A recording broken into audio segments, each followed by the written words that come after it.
Dental जो ये implantation है इससे कैंसर का बताया जा रहा है कि लिंक है और कैंसर के केसेस जो हैं वो उससे बढ़ जाते हैं। क्लिनिक्स में नई स्टेरिलाइजेशन का ख्याल रखा जाता है, ना ही वहाँ पर नए टूल्स को इस्तेमाल किया जाता है।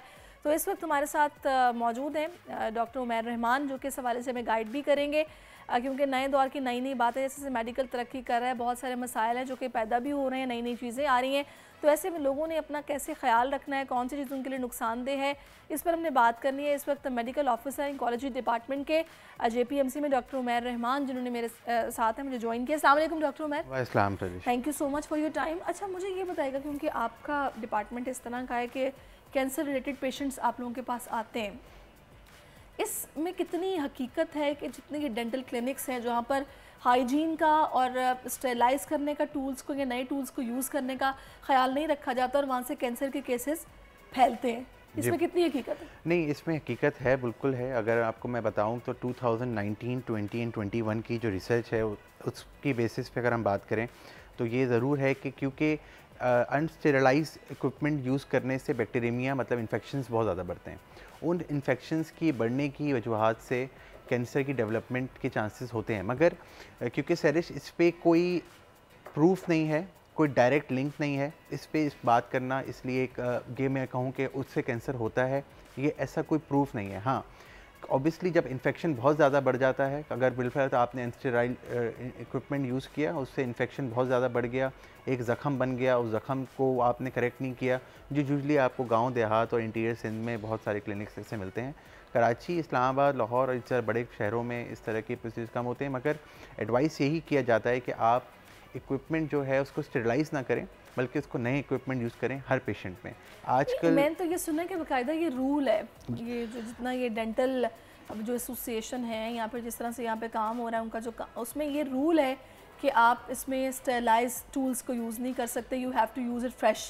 एक्चुअली ऐसा कोई रूल नहीं है, बट हाँ ये ज़रूर है कि डिस्पोजेबल अब इक्विपमेंट्स आ गए हैं। जैसे अब पहले तो आपके पास मेटल इक्विपमेंट्स होते थे और वो अब आप वही स्टेराइल करते थे, क्योंकि वो एक एक्सपेंसिव इक्विपमेंट है। अगर आप सर्जरी की तरफ भी जाएं, आप अब थोड़ी देर के लिए भूल जाएं कि हम डेंटल प्रोसीजर्स की बात कर रहे हैं। जनरल सर्जरी में भी जो टूल्स होते हैं वो भी स्टेराइज होते हैं, आप हर वक्त नया टूल तो नहीं ले सकते क्योंकि ये एक्सपेंसिव टूल्स हैं। मगर अब पाकिस्तान में और अब्रॉड में अब डिस्पोजेबल टूल्स आ गए हैं, तो इट्स वेरी, वो इतने कॉस्ट इफेक्टिव हैं। तो आप क्या वजह है कि लोग यहाँ पे यूज़ नहीं करने से करते, गुरेज बिल्कुल करते हैं? वजह क्या है? नहीं, ऐसा नहीं है कि नहीं करते। कुछ बहुत अच्छे अच्छे क्लिनिक हैं, बड़े बड़े नाम हैं जो डिस्पोजेबल टूल्स यूज़ कर रहे हैं और उनके रिजल्ट्स बहुत अच्छे हैं, उनके पास कोई कंप्लेंट्स नहीं है। मगर जहाँ पे छोटे छोटे क्लिनिक्स बने हुए हैं, जहाँ पे मेडिकल डिग्रीज रिकग्नाइज नहीं है मगर वो डेंटल प्रोसीजर्स कर रहे हैं, जिनको आप क्वेक्स कहते हैं, वो लोग अगर काम कर रहे हैं, आप कराची के इलाके सदर में जाएं, लाइन से आपको डेंटल इम्प्लांट वाले मिलेंगे, उसमें कोई भी डेंटिस्ट नहीं है, वो वहाँ पे आपको इस तरह की कंप्लेंट मिलेगी। मगर हाँ, प्रोफेशनल इंस्टीट्यूट्स में, प्रोफेशनल डेंटल क्लिनिक्स में अब डिस्पोजेबल टूल्स और इंस्ट्रूमेंट्स यूज़ किए जा रहे हैं। अच्छा, अब किए जा रहे हैं। अच्छा, थोड़ा सा मुझे इस पर ये भी बताएगा कि इसके अलावा जो वजूहात हैं, जो हमें बेसिकली हम हाइजीन से या फिर हम रेडियोलॉजी से भी इसका एक ताल्लुक़ है कि जी कैंसर कॉजिंग रेज होती हैं, जो लोग वहाँ पे काम करते हैं उनको भी बड़ा ख्याल रखना पड़ता है। बाकायदा कहा जाता है कि जो हामला ख़वातीन हैं वो भी यहाँ आने से गुरेज करें।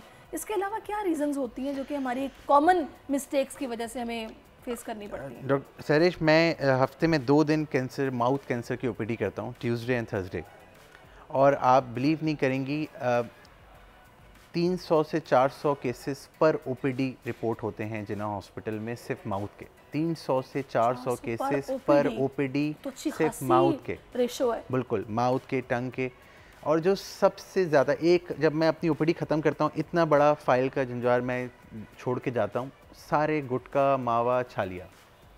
अब कई दफ़ा मैंने ये देखा कि डेंटल एक्सट्रैक्शन के बाद कैंसर हुआ, मगर वो भी उन्हीं को ही हुआ जो ये गुटके, मावे और छालियों के को यूज़ करते आ रहे हैं, स्मोकिंग एडिक्शन जिनकी ज़्यादा है।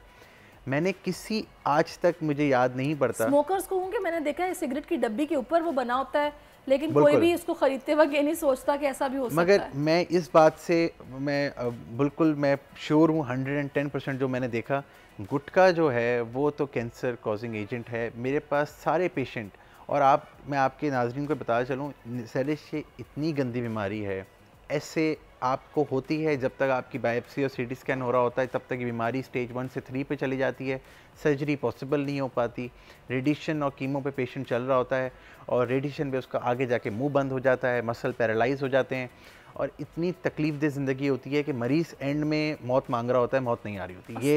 ये वो कंडीशन है। और मैं आपके नाज़रीन को बताना चलूँ कि अगर आप छालियों का गुटखे का इस्तेमाल कर रहे हैं, छोड़ दें, आपको अंदाज़ा ही नहीं है कि ये आपको किस तरफ लेके जाएगा। और अगर ये एक दफ़ा ये कैंसर हो जाए, डरते क्यों नहीं है, मुझे समझ नहीं आती, फिर भी यूज़ करते हैं। एडिक्शन देखें, शराब हो गया, अफीम हो गई, चरस हो गई, गुटखा हो गया, ये सब एक एडिक्शन है। और जब आप रमज़ानों में, आपको अक्सर सुनने में आता होगा कि रमज़ानों में रोडों में ज़्यादा लड़ाइयाँ होती हैं क्योंकि जो गुटखा खा रहे होते हैं उनको रोज़ा होता है और वो जब उनको गुटखा नहीं मिल रहा होता टाइम पे तो उनको एग्रेशन भी ज़्यादा हो रहा होता है, उनका बीपी भी फ्लक्चुएट कर रहा होता है, उनको स्वेटिंग भी ज़्यादा हो रही होती है, टेम्परामेंट भी उनका आउट हो रहा होता है। तो ये एडिक्शन है, बहुत बुरी एडिक्शन है। और इसमें अगर कैंसर हो जाए, after doing all the treatment, her treatment करने के बाद भी सिर्फ 30% चांस है कि वो क्योर होगा। आप सोचें 70% फिर भी चांस नहीं है कि वो क्योर होगा। इतना कम क्योर रेट है माउथ कैंसर का। अगर वो स्टेज 1 में है तब तो बहुत अच्छा है।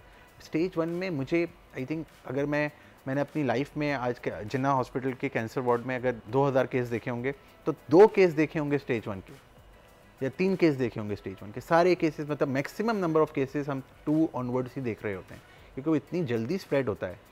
और खास तौर पे माउथ का कैंसर। और जब ये फट जाता है या ये कैंसर जब रप्चर हो जाता है तो शायद आप देख भी नहीं सकती वो हाल, कि वो उस कंडीशन में आप 2 मिनट उस पेशेंट को देख भी नहीं पाती, कि आगे जाके कीड़े भी पड़ जाते हैं। ये सब चीज़ें इतनी ख़तरनाक हैं, इतनी इस पे बात करना एक बहुत बड़ा टॉपिक हमारा, बहुत टाइम इसमें चला जाएगा। बट आपने जिस तरह कॉजेज़ की बात की, तो yes, radiation is also a cause which can lead to an mouth cancer. ये जितने टोबैको है, ये आपका गुटखा है, ये आपका मावा है, ये आपका छालिया है, ये स्मोकिंग है, they all are carcinogens, they can cause cancer. और इसके लिए एक बहुत लंबी फेरिस्त रिसर्च की मौजूद है, स्टडी मौजूद है। लेकिन लोग फिर भी बाज नहीं आते हैं, सिगरेट्स भी पीते हैं। मैं आपको बताऊं, अच्छा, अब मुझे ये बताएगा, वेप भी एक नई चीज आ गई है, वो भी क्या कॉज करती है कैंसर? स्टडीज इतनी इफेक्टिव नहीं है उसके अगेंस्ट। मैंने सुना सिगरेट से ज्यादा डेंजरस है वेप। नहीं, ऐसा नहीं है कि सिगरेट से ज़्यादा डेंजरस है, उतनी ही डेंजरस जितनी स्मोकिंग है।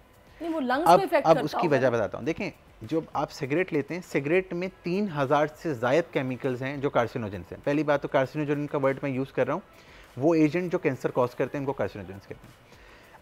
3000 से ज़्यादा केमिकल। मगर सिगरेट आप लेते हैं सिर्फ निकोटीन के लिए। सॉरी, मैं आपको इंटरप्ट कर रही हूँ। यहाँ पर तो सिगरेट्स का भी है ना, ये लाइट सिगरेट है, ये स्ट्रॉन्ग सिगरेट है। सिगरेट होता है। नहीं, लाइट बिल्कुल। लाइट का मतलब उसमें निकोटीन कंटेंट कम होता है, हार्ड का मतलब उसमें निकोटीन कंटेंट ज़्यादा होता है। एक्चुअली सिगरेट आप निकोटीन के लिए ही पीते हैं, मगर क्योंकि सिगरेट में निकोटीन के अलावा 3000 केमिकल्स और होते हैं, इसलिए उसमें चांसेस ऑफ कैंसर ज़्यादा होते हैं। अब जो आपने वेप की बात की, वेप में सिर्फ निकोटीन होता है। Although nicotine is also a carcinogen, मगर उसकी इतनी स्टडीज़ मौजूद नहीं कि अगर हाँ, excessive use of nicotine can lead to mouth cancer और ओरल कैंसर और लंग कैंसर। बट क्योंकि अगर आप कंपेयर करें वेप को और सिगरेट को, तो आप मुझे खुद बताएं, जिस कंपाउंड में 3000 से ज़्यादा केमिकल्स हैं वो ज़्यादा खतरनाक होगा या सिर्फ निकोटीन वाला केमिकल? हैं दोनों खतरनाक, मगर हाँ, cigarette is more toxic, more lethal and it has more chances of leading to squamous cell carcinoma of mouth और लंग रादर देन वेप। अच्छा, अब इसमें मैं तो खैर देख रही हूँ कि हमारे यहाँ को ख़ास ऐसी अवेयरनेस कैंपेन्स भी नहीं चलती हैं। बस एक सिगरेट की डब्बी पे एक निशान बना देते हैं, पिक्चर, कि लोग इससे खौफजदा हों तो शायद लेना छोड़ दें। अदरवाइज़ तो जब बजट आता है तो बड़े इस तरह के सजेशंस आते हैं कि भाई आपने टैक्स लगाना ही है तो इजाफी लगाएं सिगरेट्स पे, ताकि लोग खरीद ही ना सकें, ना पी सकें, नुकसानदेह चीज़ है। यहाँ पर गुटखों का भी ये होता है कि पाबंदी भी होती है, लेकिन उसके बावजूद जो मार्केट में बिक रहा होता है कोई नहीं रोकता है। अच्छा, एक चीज़ और जो लोग मांगेंगे, हम लोग कैंसर की बात कर रहे हैं, माउथ की बात कर रहे हैं, मैंने ना सिर्फ मर्द हजरात में, ख़वातीन में देखा है जो कि नस्वार का इस्तेमाल करते हैं, जो बड़ी डेंजरस होती है। ये भी माउथ कैंसर की कॉज? कोई स्टडीज इसमें मौजूद नहीं है कि नस्वार जो है, जबकि नस्वार में भी अब ऑब्वियसली नस्वार भी कोई साफ़ सुथरी चीज़ तो नहीं है, वो भी कोई ऐसा तो नहीं है कि वो घर पे आप कोई जड़ी बूटियों से बनाते हो। एजेंट्स उसमें भी होते हैं, मगर मैंने अपने करियर में नस्वार वाले केसेस इतने नहीं देखे, इक्का दुक्का ही देखें। ज़्यादातर केसेस में छालिया, गुटखा और पान वाले केसेस मैं ज़्यादा देखता हूँ। नस्वार की कोई ऐसी स्टडीज़ ही मौजूद नहीं है कि जिस पे मैं कमेंट कर सकूं। सही सही।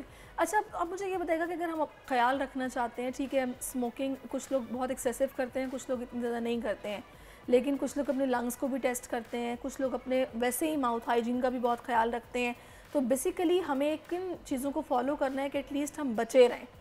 देखें, अब अगर आप स्मोकिंग से रिड होना चाहते हैं तो अब आप निकोटीन गम्स आ गई हैं, निकोटीन पैचेस आ गए हैं।